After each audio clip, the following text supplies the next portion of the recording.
Today on Blue 58, our analysis of the Packers' 2019 schedule takes us to the middle this week, which turns out to be a tough stretch. Let's break down a tough road trip for the Packers, in addition to dates with a couple teams that are hard to get a read on. Blue 58! Hello and welcome to another episode of Blue 58, the one and only podcast of thepowersweep.com. I'm your host, Jon Meerdink. Happy to be with you here for another episode. Got to take care of a couple house cleaning things before we get to the actual content of the podcast this week. Part of that has to do with the content of this here podcast in particular. The supplemental draft is this week, and it turns out that the Packers have a little bit of interest in one player in particular. It looks like they may. Whether or not they draft him is up in the air yet. Obviously, we'll find out today, when you're listening to this show.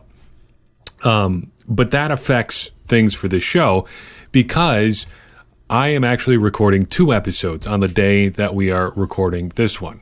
July 9th. I'm releasing them on their normal schedules, but they're all getting recorded together because of some stuff going on next week that I'll be able to explain to you in the relatively near future. Just don't want to go into all of it right now. I'm going to record 2 episodes tonight and 2 episodes on Thursday night to take care of what's going on next week. I had thought about just recording them and releasing them as is without saying anything, but because I don't want them to seem dated, especially if the Packers end up doing something in the supplemental draft and I don't have a chance to address it, and you wonder why, this is why, because these episodes are going to be pre-taped. So the episodes next week are going to be alternate history stuff. I talked about that a few episodes back, wanted to do some more stuff like that. Then the following week will be the start of the 2019 season, which is weird to think about, but it's coming up very quickly. We'll be into actual football. Training camp will be starting up on the 25th, I think is the exact date. That may not be correct, but it's at or around there. It'll be the week that we return. So just wanted to let you know about that. These episodes are going to be taped in advance just because of some life stuff going on, and I will explain that to you in the relatively near future. All good stuff, but going to be busy. So anyway, let's dive into the content for this week. Supplemental draft. Apparently the Packers are interested in Washington State safety Jalen Thompson. Had him in for a visit. Could be wanting to give him a physical just to get a look at an injured foot, and the Packers have some of the best lower leg specialists in the world working in connection with the team, so that's a good thing to do. 5'10", 186 pounds, 4.47 speed, according to Tony Pauline. Also visited with the Packers, according to Mr. Pauline as well. Couple thoughts on this, and I don't really want to spend a lot of time talking about Thompson in particular for a couple reasons. First, he's thought of as like a day 3 pick, it seems like. And although the Packers do have an extra day 3 pick, it seems this is more a situation where they may just be doing their due diligence should he become a free agent, which is what would happen if nobody picks him in the supplemental draft. Secondly, I don't think it's super likely that they are going to spend that draft pick, though you never know, and the presence of that extra late round draft pick does make a little bit of a difference. As you recall, the Packers have a 2027th round pick from the Ty Montgomery trade midseason last year. That gives them a little bit of extra flexibility towards the end of the 2020 draft. I don't know how much that changes their estimation of Thompson, if at all, or again, if they're just doing their due diligence. Apparently, he's a fairly popular prospect. 26 teams were at his workout, the Packers presumably among them. So who knows? You never know with these sorts of things, but the Packers haven't drafted somebody in the supplemental draft since 1998 and Mike Wall. Maybe this is another generational type pick here. They make their second supplemental draft pick in 20 years. Who knows? At any rate, if they do end up picking him, we will address it when that time comes. And if they sign him, we'll talk about him then as well. Let's transition to what we've been doing for the last couple episodes here, talking about the Packers' 2019 schedule. We're doing 4 teams this week just to make this fit into a nice and neat 4-episode run, because otherwise we'd have to do unusual numbers, smaller numbers than the 3 or so at a time that we had been doing. This week, it works out really well. This particular episode works out really well because we're covering a 4-week stretch near the middle of the Packers' schedule, week 7, 8, 9, and 10, which could be fairly brutal for the Packers. At least two of these teams look like they could be serious contenders in 2019 and will be real headaches for the Packers this year, just given who they have on their roster. Let's go through week by week, starting with their first opponent here in this stretch. Week 7, the Oakland Raiders travel to Lambeau Field. As you'll recall, we're looking at each of these teams through 4 key questions. What were they in 2018? What was their biggest offseason offensive addition? What was their biggest defensive addition? And then how concerned should we be about this team? Bearing in mind that, of course, it is July and a lot can change between now and when the Packers actually play these teams. So, the Raiders, what were they in 2018? They were 4-12 and pretty much exactly the dumpster fire that everybody seemed to think that they were going to be in year 1 of the Jon Gruden experience. Yes, it left a little bit to be desired. He did compile a whole bunch of assets for the Raiders, some of which they used this spring in the draft. Yet overall, it did seem like they were more or less exactly the sum of their parts. A bunch of aging players, a bunch of players who may not be that good, and a coach who seems as interested, at the very least, in generating unusual sound bites as doing any coaching-related things. Here's the thing about the Raiders, though. You can't say that they're boring, and we all have to look no further than their most significant offseason offensive addition for great evidence of that, because they added Antonio Brown via trade. We spent a little bit of time talking about Mr. Brown, whether or not the Packers should be interested in acquiring him. Ultimately, it was the Raiders who did the deal, giving up a 2019 third and fifth round pick for Brown. They also had to pony up a relatively big contract extension for him, contract redo, whatever. It was a 3-year, $50 million deal for Brown with $30 million guaranteed. Again, 2 things to say about this. 1, the Raiders are not boring at all. You can argue about the efficacy of some of these moves. For instance, trading Khalil Mack last year, probably not a super great idea. But you can't say they're not interesting to watch. And you also can't say you know what's going to come next, because a year ago, I don't think anybody would say, yep, in mid-2019, Khalil Mack will be out of Oakland, and Antonio Brown will be there instead. They're also going to take a defensive end, 4th overall. He's not going to be that exciting either. Last word on Antonio Brown, if you've got the cap space, I guess this is the second of the 2 things I wanted to say. If you've got the cap space to do that extension, 3 years, $50 million, the deal's not that bad. If it was me, I might have tried to bargain down to a 3rd and a 6th, or maybe a 4th this year and a 4th next year. But if Brown is good for 2 years, this is probably a pretty good deal. That 3rd year of that contract extension probably doesn't mean a whole lot. So say the real money in this contract is the $30 million guaranteed. Say it's a 2-year, $30 million deal. Say even if it's a 2-year, $35 million deal. If Brown is good for those 2 years, you could probably do a 3rd and a 5th for that, considering the lottery picks that 5th-round picks are, and far from known commodities that the 3rd-round picks are. I mean, it's only 1 year's worth of picks. How many 3rd and 5th rounders are going to even be in the league in 2021, 2022? It's not going to be a ton. Maybe not a completely insane deal here for the Raiders. Now, they also did have a pretty good receiver in-house that they decided to trade to the Cowboys, but that's an entirely different question. It's hard to look at the entire body of work here from Jon Gruden and think, yeah, it looks like there's a plan here, considering, trading Amari Cooper, getting him out of town, then bringing in Antonio Brown and paying him more than it probably would have cost to keep Amari Cooper. Yes, they're different players, but still, I don't know. It's again, it's hard to look at the entire picture here in Oakland and see some semblance of an overall plan. Just look at their entire relocation, stadium, whatever deal.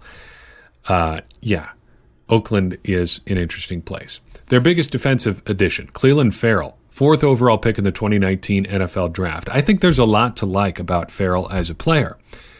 The question concerning him is not what he can do on the field. It's whether or not picking him 4th overall was a good decision.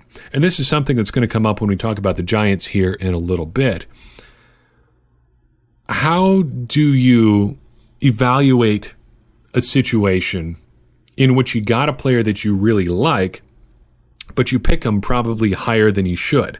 That seems to be what the Raiders have done and what the Giants did with Daniel Jones, who we'll talk about a little bit later on. But was it really a great idea to pick him 4th overall, considering the general consistent consensus on Clelin Ferrell? Probably somewhere in the 10 to 16, maybe 10 to 20 range, 15 to 20. And yet, if he's the guy you like, should you really mess around with trying to trade down? I don't think it's as crazy a situation as some people make it out to be. If you like him, maybe just pick him. And maybe you can't find a trading partner, so you just take a guy you like at the slot you're at.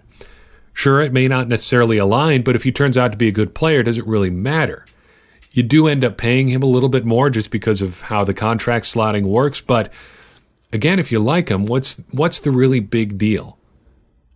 To me, that's evidence of a plan, which is something that you're looking for in Oakland, especially if you're an Oakland Raiders fan pulling your hair out a little bit. It may not be a good plan, but at least there's a plan in place there. They saw a guy that they liked. They didn't really care about the draft slot they were getting into and just went ahead and picked him. Again, if he turns out to be good, it's probably not a real big problem.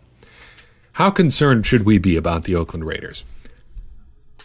I'm not super concerned at all. And fortunately, we'll get a little bit of time to sort of feel out the Raiders to see if that's a good thing to be feeling about them heading into that Week 7 game. But right now, in July, caveats added, not super concerned. The Raiders are kind of like that drunk dude at a bar who's moderately overserved, talking a big game. He might knock you out if you get into a tussle with him, but there's also a pretty good chance he's going to just trip over his own shoes and knock himself out on the curb as well. You're feeling pretty good if you're going into a tussle with that guy. You like your chances. I like the Packers' chances against the Raiders. That may be a little bit of a tortured metaphor, but I think you see my point there. The Raiders are as likely to take themselves out of competition this year as anything any opposing team is likely to do to them. Not so the Kansas City Chiefs, who the Packers will play in Kansas City in Week 8. There is one Blue 58 listener I know of, you know who you are, we've talked about it, who is for sure going to this game, and it's going to be awesome. Great place to watch a game, and it should be an exciting one. It'd be, at the very least, it seems like it's going to be exciting to watch the Chiefs. We'll see about the Packers and how they stand up against the Chiefs towards the middle of this season, obviously. What were the Chiefs in 2018? Their regular season record really doesn't matter, though it was very good. What really comes down to, or what their 2018 season really comes down to, is that one play in the playoff game against the New England Patriots. They snag an interception with a 4-point lead late in the game, and for a moment it looks like everything is going Kansas City's way, except it turns out there's an offsides penalty on that same play. Takes away the interception. The Patriots all obviously, as you know, go down and score, go on to win the Super Bowl, and the rest is history. The Chiefs were just that close to taking out the Patriots in the playoffs, but instead their entire 2018 season kind of goes by the boards. Incidentally, I think this is a great example of kind of the defining characteristic of the Bill Belichick era Patriots. I think there's an undercurrent sometimes when you talk about the Patriots of things always breaking their way. And to be fair, I think that's pretty true. They have had a lot of things go exactly the right way for them in this dynastic run that they've been on. I think you can point that out without taking anything away from their success. Because as we know, and as I've mentioned many times on this podcast, you need a lot of things to break your way to win a championship. Really, to win any game, things got to go your way a lot. But why does it seem like things break the Patriots' way more often than not? I'm not sure they do, but I think the Patriots are just really good about not beating themselves. The Patriots, for the duration of this Belichick and Brady run, have done a fantastic job of just limiting their own mistakes. they do a really good job of staying out of their own way and waiting for you to screw up and then taking advantage of your mistakes. I think if you're a team that just constantly is taking advantage of other people's mistakes and not making mistakes yourself, it's going to seem like things are breaking your way more often than perhaps they should. I don't know if you can verify that for sure with the Patriots, but I do know that Belichick is death on mistakes. And avoiding mistakes is one of the easiest ways to win an NFL game. The Chiefs' biggest offensive addition this offseason is a tough thing to nail down because they really didn't make a ton of them. Their really only notable free agent offensive additions were Carlos Hyde and Anthony Sherman, both running backs. Then in the draft, they added 3 offensive players. Mecole Hardman, a wide receiver in the 2nd round, Darwin Thompson, a running back in the 7th round, and Nick Allegretti, a guard, also in the 7th round. Not a whole lot of stuff jumping out there. But on defense, they made several notable additions, none bigger than Frank Clark, whom they traded a 2019 first and 2020 second round pick to the Seattle Seahawks to acquire. He had been franchised by the Seahawks, but was traded to the Chiefs on the condition that he sign a new contract. And that is exactly what he did. Kansas City signed him to a 5-year, $104 million extension, which makes the Trey Flowers extension that we talked about last week look pretty cheap. Kansas City is in the process of switching to a 4-3 defense. Clark was thought to be a better fit for that than Dee Ford. He's just turning 26. He's had 35 sacks in his 4 NFL seasons. Seems like a pretty reasonable deal to me. That is a pretty big price to give up, those 2 draft picks and that big extension, but you can see what the Chiefs are thinking there. How concerned should we be about the Kansas City Chiefs? Extremely concerned, all right?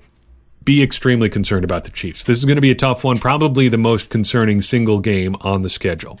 I would listen to arguments on that, but I have a hard time finding a tougher one right now than traveling to Kansas City for a primetime game against Andrew Reid, Patrick Mahomes, just everything that they've got going on offense. That's pretty tough to see the Packers overcoming. And if you're going to pencil in any losses this year, that's probably not a bad one to anticipate a potential loss. Unfortunately, it's happening in primetime, but boy, that's going to be a tough one. Also tough is traveling to Los Angeles to play the Chargers in Week 9. In 2018, they were 12-4 and humming along pretty nicely there. Phillip Rivers was clicking at age 37, finally seemed to be getting some league-wide respect for the first time in his career. Kind of an odd career for Phillip Rivers. Probably a little bit of a victim of the fact that Ben Roethlisberger and Eli Manning, also in his draft class, both have won 2 Super Bowls. But probably the best pure passer out of those 3. And he's going to end up being miles away the most statistically productive out of those 3. But it just wasn't to be in 2018 for the Chargers. Another victim of the Patriots machine. They lost 41-28 in the divisional round, a game that never really felt super close from memory for me. This is going to be tough, though.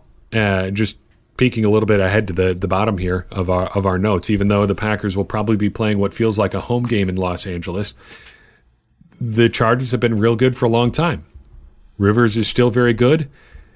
This is going to be a tough one in front of the Chargers' quote-unquote home crowd. The biggest offensive addition for the Chargers this offseason is kind of like the Chiefs. Really none. They signed Tyrod Taylor, backup quarterback. They drafted Easton Stick, who some people call the second coming of Taysom Hill. Maybe. I'm not really sure I believe that, but he is another athletic small school quarterback. He's also white. Those were another comparison. I don't know. Not a lot of interesting stuff, long story short, going on for the Chargers this offseason on offense. Defense, though, is an interesting one. because the two most notable defensive additions for the Chargers were Jerry Tillery, a defensive tackle, and Nasir Adderley, a safety, their first and second round picks of this year's draft, respectively. These guys are interesting because they are both connected to the Packers, or both were connected to the Packers in many, many, many mock drafts. Nasir Adderley, in particular, a popular first-round potential pick for the Packers in their second of two first-round picks. Of course, the Packers did end up going with the safety, just not Adderley, drafting Darnell Savage after trading up to the 21st slot. But it'll be interesting to see how those two picks, connected closely to the Packers, end up playing this year and in many years to come. A lot of an increasing number of draft picks on that Chargers squad with connections to the Packers. Derwin James, another one. They're very, very good young safety who the Packers could have taken before they traded down and did all the things they did in the 2018 draft. How concerned we should be? Well, like I said, probably pretty concerned. Chargers have been good for a while. Phillip Rivers is still pretty solid heading into his age 38 season. This will be a good team again. There's no reason to expect that they won't. And the Packers playing on the road, their second West Coast trip in a row, or trip west, not really West Coast there in Kansas City, but you know what I mean. Second long road trip, challenging road trip in a row. This, again, could be a tough one. Finally, rounding out this group of four, let's talk about the Panthers, who the Packers will play in Week 10 back at Lambeau Field. In 2018, the Panthers were 7-9. Good for second in the NFC South. They had an absolutely horrific back half of the season in 2018. They started 6-2.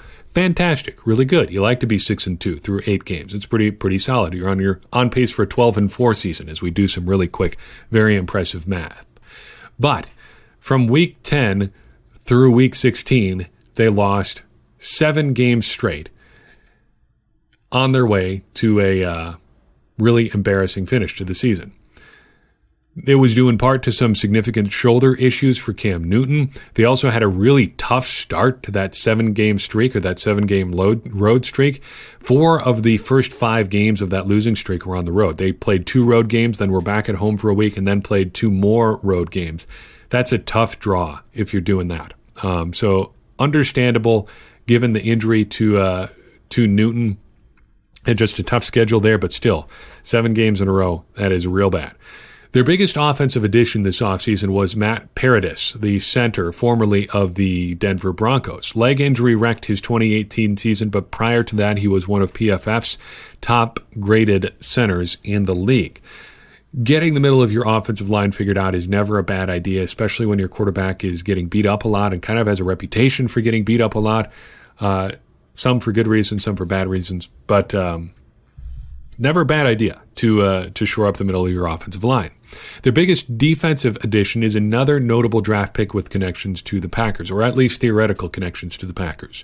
The Panthers took Brian Burns, the outside linebacker out of Florida State, 16th overall. A lot of people were convinced he was going to be the Packers pick at 12, but they went with the much bigger edge rusher in the form of Rashawn Gary. If you like traditional, smaller, speedier 3-4 pass rushers, Burns is probably your guy from the 2019 draft at least, especially in the range the Packers were picking.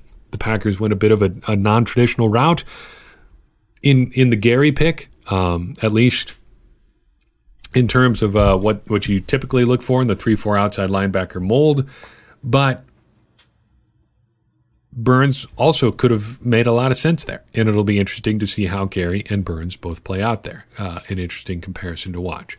How concerned should the Packers be? That's a tough question. A lot like the Cowboys when we talked about them last week, you kind of got to wait and see. You're not sure what you're going to get from the Panthers week in, week out, season in, season out. They're a team kind of without an overall identity other than the team whose quarterback kind of wears funny clothes to press conferences. Side note on that, I kind of like Cam Newton's press conference stuff. Yep, some of it's weird. I wouldn't wear any of it. But if you're going to have a thing, if you're going to be known for a thing, that is among the probably better things to be known for. If you're going to be infamous for something, let's put it that way. If you're going to be infamous, wearing unusual clothes to a press conference is on the side of that spectrum that you probably don't mind being known for that thing. There's a lot worse things you could be infamous for. But the larger point still stands. I'm not sure what you're getting in the 2019 Carolina Panthers. I'm not sure what you got in the 2018 Carolina Panthers, as evidenced by their kind of Jekyll and Hyde season. So we got to wait and see on this one for sure. And we will wait and see because they will be playing the Packers at Lambeau Field in Week 10. After Week 10, the Packers head into a bye, Week 11, relatively late bye this week. But that is a discussion for another time because that is all I have for you on this particular episode of Blue 58.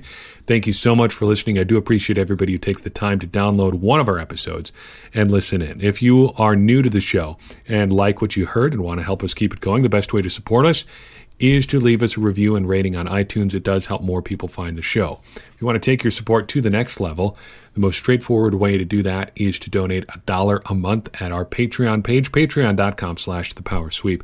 $1 a month helps offset our hosting costs for this show, for thepowersweep.com, and just is a great way of demonstrating that you like what you're doing or what we're doing and you want us to keep it going.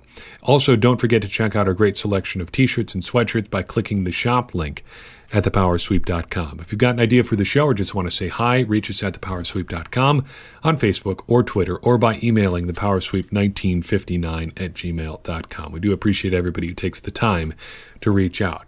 As always, every bit of feedback you give us helps us make Blue 58 and the Power Sweep better, which helps further our mission of making everyone a smarter Packers fan. As I always say, smarter Packers fans are better Packers fans, and better Packers fans are what we all want to be.